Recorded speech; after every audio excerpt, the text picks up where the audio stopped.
Hello guys, welcome to our presentation. I am Vinay Bharat from Sri Venkateshwara College of Engineering, 3rd SEM, section Ferrari.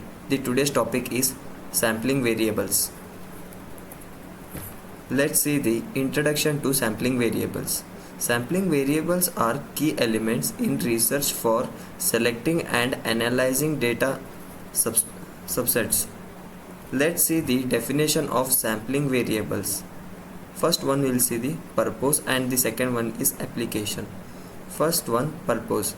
Sampling variable represent the characteristics or attributes of a population, and the application is they are used to draw inference and make generalize about the population. Let's see the importance of sampling variables in research.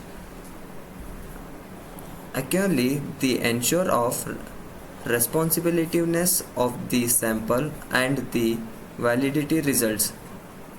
Reliability. They help in obtaining constant and readability findings. Let's see the types of sampling variables. In this, there are three types. The first one is qualitative, quantitative, and discrete. The first one is qualitative, non-numeric abstract, example gender, color, or employment status. And the second one is quantitative, numeric measurements, example age, income, or a test source. Discrete, distant of numeric values, example number of sibling or a car owned. Let's see the example of sampling variables in different fields: medicine, education, and economy. Let's see first one, medical.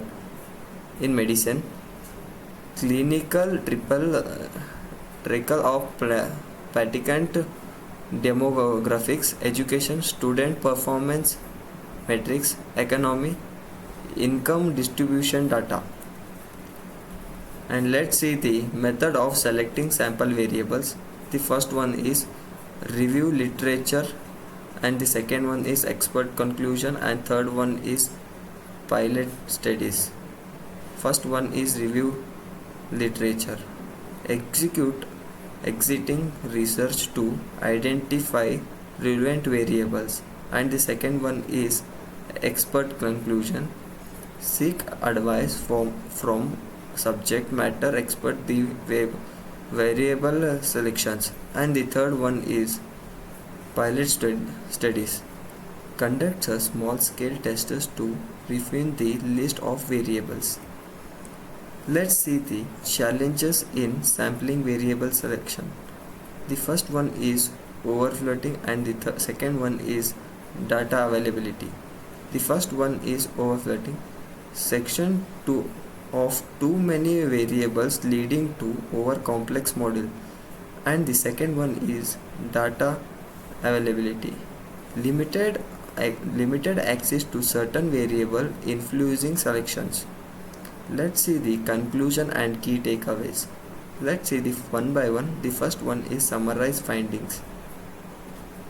Consolidate of significant conclusion from the sampled variables, and the second one is reflect on methods. Execute the effectiveness of variable section techniques, and the last one is future applications. Consider the implementation for future research and data analysis. Thank you.